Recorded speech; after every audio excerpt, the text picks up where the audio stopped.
सतह, मतलब प्रिज्म को किसी भी टाइप से घुमा दो तो वो सारे सारे क्या हो जाता है, परावर्तक सतह ही हो जाता है।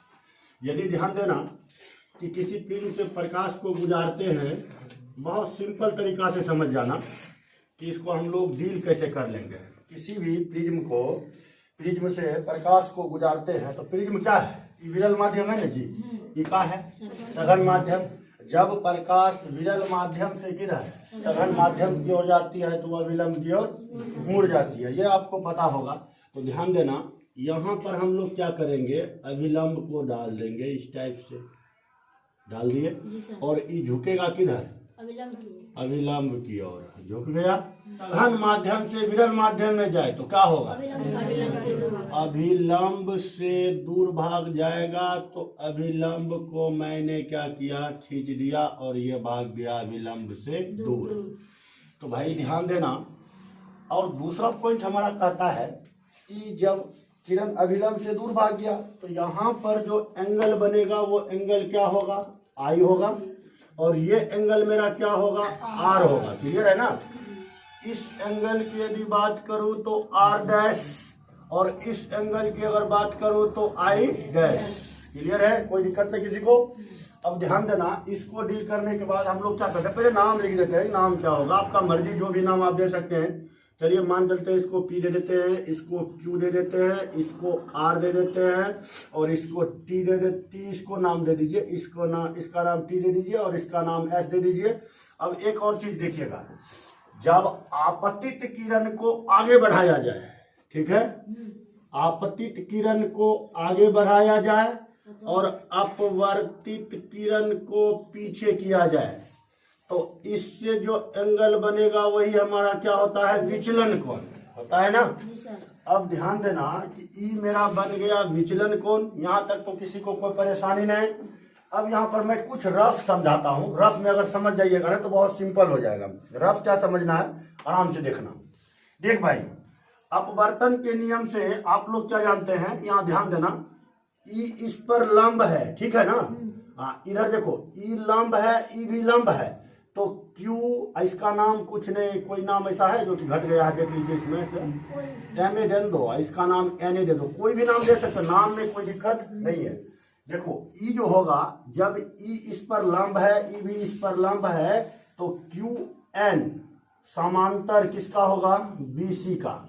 QN समांतर किसका होगा, BC का। तो उस समय R जो होगा, याद करो कई माध्यमों से प्रकाश का अपवर्तन मैंने बताया था, तो वहां पर आपका I जो था वो बराबर होता था किसका, I डैश का, और R जो है बराबर होगा किसका, R डैश का।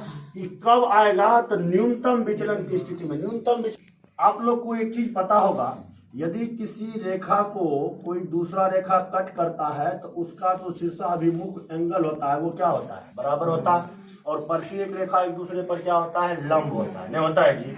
तो हम इस हिसाब से क्या देख लेते हैं कि ध्यान से देखिएगा, पहले मैं फिगर समझा देता हूं, उसके बाद आप क्या चलेंगे हम लोग प्रिज्म में। देखो ई एंगल जो है, ई पूरे एंगल के क्या होगा, कि ना 100% किस कोण से, सम्मुख कोण से। और ये एंगल जो होगा टोटल का टोटल, ये एंगल टोटल के टोटल ये एंगल से क्या होगा, बराबर होगा।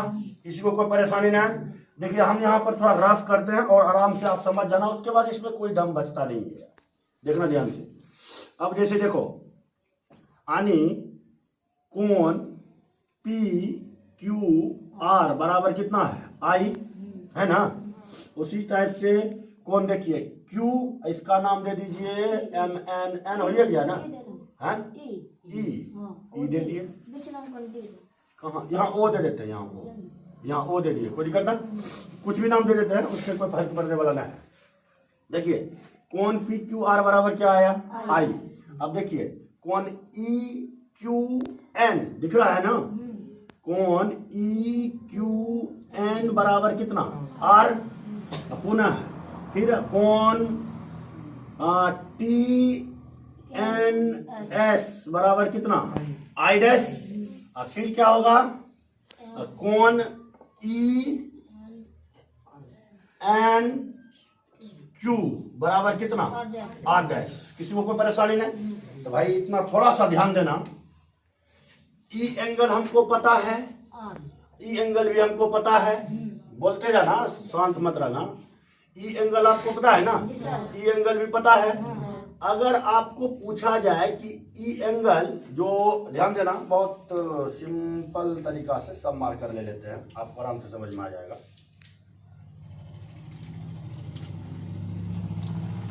किसका?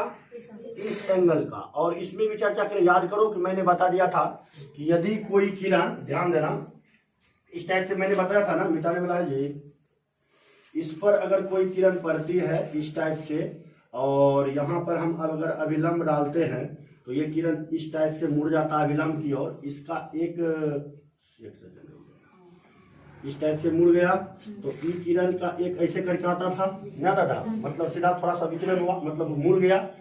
ई एंगल को ही हम लोग बोलते थे विचलन कोण, नहीं बोलते थे? बोलते थे कि ना? देखो, अपवर्तित किरण, आपतित किरण और निर्गत किरण, दोनों के किरण के बीच में जो एंगल बना वही क्या है? विचलन कोण है। तो उसी टाइप से हमारा ये एंगल है। तो इसको हम लोग कैसे निकालेंगे? ध्यान से देखिएगा।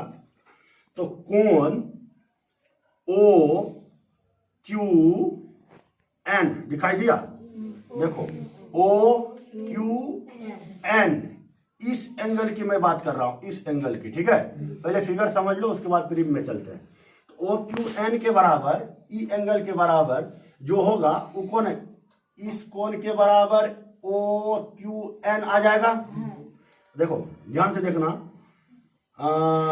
बराबर हम लिख सकते हैं कोण पी क्यू आर माइनस कोण ई क्यू एन। किसी को कोई परेशानी नहीं? ध्यान से देखिए, अगर प्रॉब्लम होगा तो बोल देना। अब देखिए, अगर कोण पी क्यू आर है तो यहां पर समझ लेना, कोण पी क्यू आर के जो बराबर होगा वो कोण ओ क्यू ई होगा। कोण ओ क्यू ई इस कोण से, सम्मुख कोण से होगा ना। तो यहां पर हम क्या लिख सकते हैं? कोण ओ क्यू एन इक्वल कितना? पी क्यू आर की जगह ई हम लिख सकते हैं। तो ई कोण क्यू ओ क्यू एन क्या लिखेंगे? ओ क्यू ई माइनस कोण ई क्यू एन। अब ध्यान देना, कोण ओ क्यू एन इक्वल क्या आएगा मेरा? ओ क्यू ई देख लीजिए कितना है? आई माइनस आर, राइट है। अर्थात ये एंगल मेरा निकल गया कितना? आई माइनस आर। भाई उसी टाइप से आपको ये एंगल निकालना है, तो क्या लिखिएगा? तो यहां हम लिखेंगे कोण ओ एन क्यू इक्वल क्या होगा? O N Q. ये एंगल की अगर मैं बात करूं, इस एंगल की, तो इसको अगर निकालना हो तो कैसे निकालेंगे? तो ये पूरे एंगल में इस एंगल को अगर माइनस कर दे तो ये निकल जाता है, नहीं निकल जाता है? तो हम क्या करेंगे? कोण ओ एन क्यू मिल गया। ओ एन क्यू के बराबर में क्या लिखेंगे?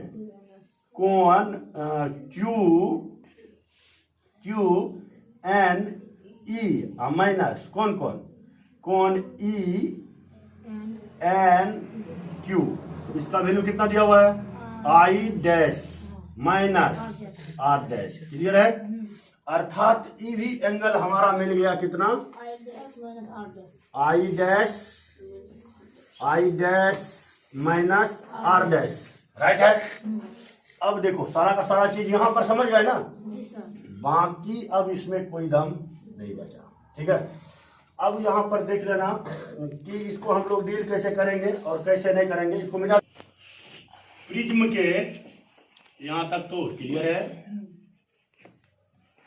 प्रिज्म के पदार्थ का अपवर्तनांक, ठीक है? देखिए होता क्या है, प्रिज्म के पदार्थ n इक्वल साइन कौन चीज? डेल्टा m प्लस ए बटे टू, अब पूरे के बटे साइन ए बाय टू। ये हुआ किसी भी प्रिज्म के पदार्थ का अपवर्तनांक। यही हमको क्या करना है? प्रूफ करना है। अब देखिए हम लोग चलते कैसे हैं। तो इतना तो जो मैंने अभी कैलकुलेशन किया था वो तो आप समझ गए कि कैसे कैसे मैंने एंगल निकाला, कोई परेशानी नहीं। अब देखिए यहाँ हम डायरेक्ट चलते हैं, चित्र अनुसार चल देते हैं, ठीक है। बहुत शॉर्टकट में खींचते हैं, बाकी आप लोग लैंग्वेज लिख लेना, ठीक। चित्र अनुसार देखिए, त्रिभुज को खोजिए तो त्रिभुज OQN में, अब आपको ये पता होना चाहिए कि किसी त्रिभुज का बहिष्कोण दो अभिमुख अंतःकोण के योग के क्या होता है, बराबर होता है कि नहीं होता है। अब देखो तो हम क्या लिखेंगे, कोण ई नहीं लिखते हैं, MON नहीं लिख करके डायरेक्ट डेल लिख दें, नहीं लिख देते हैं एक बारी, उसके बाद तो नहीं लिखेंगे। देखो शॉर्टकट जितना भाग सकता है, ठीक है, लेकिन वहां जब प्रूफ कीजिएगा ना तो नंबर पे डिपेंड करता है कि कितना नंबर में। आप लोग को 10वां में सिर्फ ये सब लिखना ना है, IR और I डैश R डैश आपको दिखा देना, इस टाइप से फिगर भी मतलब बना देना है, आपका नंबर सॉलिड मिल जाएगा। 2 नंबर या 3 नंबर में पूछा जाएगा कि प्रिज्म से प्रकाश के अपवर्तन का किरण आरेख खींचे, तो बहुत सिंपल है, खींच दीजिएगा। अब देखिए इसमें क्या होगा, कौन MON, ये क्या है, मेरा बहिष्कोण है, और त्रिभुज के दो अभिमुख अंतःकोण के योग के बराबर होता है क्या चीज, बहिष्कोण। तो यहाँ पर हम कैसे लेके चलेंगे, ध्यान देना, तो कोण OQN प्लस कोण ONQ, कोई परेशानी ना। अब देखिए क्या मैंने लिखा, इतना बराबर इतना, इसका वैल्यू डेल और इसका value I minus R plus क्या I dash minus R dash. किसी को प्रॉब्लम? चलिए नेक्स्ट पॉइंट में हम लोग आगे बढ़ते हैं। तो डेल इक्वल क्या हो जाएगा, इसको अलग अलग कर लीजिए, हम ऐसे लिख सकते हैं I plus I dash minus R plus R dash, कि नहीं लिख सकता हूँ, लिख सकता हूँ ना। इसको हम लोग मान लेंगे इक्वेशन फर्स्ट। अब आप लोग एक चीज देखना, एक चतुर्भुज आपको बनता हुआ नजर आता है, AOEN चतुर्भुज बना, देखो तो नहीं बना जी। तो हम लोग यहाँ चलेंगे चतुर्भुज किसमें, यहाँ ऐसे, अगर ऐसे लिख सकता हूँ चतुर्भुज किसमें, AQEN में। देखिए ई भी इस पर लंब है, जहां लंब 90 डिग्री, ई भी इस पर लंब है 90 डिग्री, दोनों एंगल कितना 180 डिग्री। सोचो ई दोनों एंगल का योग 180 डिग्री, तो उसी टाइप से भाई ई एंगल और ये एंगल दोनों का योग 180 डिग्री, कि ना, क्लियर है ना। तो हम क्या लिखेंगे, कोण ए प्लस कोण ई बराबर कितना 180 डिग्री, इक्वेशन सेकंड। पुनः अब एक त्रिभुज खोजिए QEN, क्या लिखेंगे, त्रिभुज QEN में क्या होगा, त्रिभुज के तीनों कोण का योग कितना 180, सब समझता है 180 होगा, कोई परेशानी ना। अब देखना, तो त्रिभुज में 180 जो हो गया तो यहाँ हो जाएगा कौन चीज, R plus R dash plus कोण E इक्वल कितना 180 डिग्री, क्लियर है ना। अब एक बात सोचना, यहाँ ई का वैल्यू अगर हम यहाँ निकाल लेते हैं, इसको हम मान लेते हैं कितना, समीकरण 3 मान लिए ना। अगर तो यहाँ पर हम चलेंगे समीकरण कितना, सेकंड और थर्ड से, ठीक है। तो देखिए 180 से 180 खत्म, क्या आया, R प्लस R1 प्लस कोण E इक्वल कोण A प्लस कोण E, ठीक है। देखिए कोण E से कोण E खत्म, R प्लस R1 इक्वल क्या आएगा, कोण A आ गया ना। इसको हम मान लेंगे इक्वेशन फोर्थ। किसी को परेशानी यहाँ तक में, देखिए बहुत शॉर्ट में मैं खींच रहा हूँ जो कि आपको आसानी से समझ में आ जाए। अब देखिएगा न्यूनतम विचलन की स्थिति में क्या होता है, न्यूनतम विचलन की स्थिति क्या कहते हैं, न्यूनतम विचलन की स्थिति में, न्यूनतम विचलन की स्थिति में जो है एक वक्त ऐसा आएगा कि आई जो है ना, आई डैश के बराबर होगा और आर डैश के बराबर होगा। क्लियर है? तो न्यूनतम विचलन की स्थिति में आई जो है आई डैश के बराबर और आर जो है आर डैश के बराबर होगा। और देखो डेल्टा जो है वो डेल एम के बराबर, यानी मिनिमम विचलन हो गया। ई मतलब मिनिमम मतलब न्यूनतम विचलन, तो डेल के बराबर हम क्या मान लिए, डेल एम। किसी को कोई परेशानी नहीं। तो अब देखिएगा यहाँ पर तो हम लोग क्या चलते हैं, समीकरण 1 को उठाते हैं पहले। किसको? समीकरण 1 कहाँ है? यही है ना। तो आराम से देखो कैसे होगा। समीकरण 1 से डेल बराबर का है I plus I dash minus कौन चीज, R plus R dash. Clear है? देखिए डेल की जगह हम क्या रख सकते हैं, डेल एम। आई प्लस आई, तो आई को हम लिख सकते हैं ना, आई प्लस आई डैश, तो आई के बराबर है, यहां लिख देता हूं मैं आई। ठीक है? Minus R plus R dash, देखिए क्या है, ए। कौन नहीं लिखता हूं, डायरेक्ट ए लिख देता हूं, किसी को परेशानी ना हो। यहां मैं लिख दिया ए, कोई परेशानी नहीं। अब देखिए इसको इस साइड लाइए तो क्या हो जाएगा, del M plus A equal to 2i आया ना। तो आई के बराबर क्या आएगा, आएगा डेल एम प्लस ए बटा 2। एक चीज हमको प्राप्त हो गया, कोई परेशानी ना। चलिए नेक्स्ट पॉइंट। अब फिर हमको क्या करना है, a/2 भी लाना है ना, यहां ध्यान देना। तो समीकरण हम चलेंगे किससे, समीकरण 4 से। ठीक है? उसके बाद क्या है, आर प्लस कितना, R1 इक्वल कितना, ए लिख दो या कोई लिखो, बात वही है। इसको हम लोग बोलते हैं प्रिज्म कोण। क्या बोलते हैं, देखना, दो सतहों, प्रिज्म के दो सतहों से बने ही कोण क्या कहलाता है। और ये आकृति हमेशा समबाहु त्रिभुज होता है। क्या होता है, अब जानते हैं समबाहु त्रिभुज का प्रत्येक कोण कितना होता है, 60 डिग्री। तो कभी भी आप याद रखना, एक न्यूनतम विचलन, वो मैं बताऊंगा कि जब व्यंजक निकल जाएगा ना तब हम समझेंगे कि पतले प्रिज्म से प्रकाश का वर्तन कैसे होता है। अगर दो कांच लगा दिया, दो प्रिज्म को आपस में सटा देंगे तो प्रकाश का वर्तन कैसे होता है, यानी प्रकाश का वर्तन दो प्रिज्मों से कैसे होता है। बहुत सारे प्रिज्म ऐसे सवाल होते हैं जिसको डील करना, ये 10th लेवल से थोड़ा हाई लेवल में हो गया। ठीक है? और ये हो सकता है कहीं 12th में 5 नंबर का पूछ ना दे। मैं गारंटी के साथ नहीं बोलता हूँ कि पूछिए देगा, वो तो मैं तो भगवान नहीं हूँ कि मैं जानता हूँ ये पूछ देगा, कोई गारंटी नहीं। लेकिन ये 12th में भी आपको पढ़ना पड़ेगा। 10th में तो ऑलरेडी दिया गया है, लेकिन इसका व्यंजक 10th में नहीं दिया गया है। तब पर भी मैं बता देता हूँ कि आप आराम से समझ जाओ, आगे आपको दिक्कत ना हो। अब देखना ध्यान से, आर प्लस आर डैश बराबर क्या आया, ए। आर का वैल्यू कितना भाई, आर डैश आर के बराबर है। तो मैं यहाँ लिख सकता हूँ आर प्लस आर इक्वल कितना, तो 2r इक्वल कितना, ए सॉरी 2r बराबर ए, आर बराबर कितना, a/2। ये भी मेरा निकल गया ना। अब हम यहाँ लेके आते हैं, क्या लिखेंगे, स्नेल के नियम से, स्नेल के नियम से। ठीक है?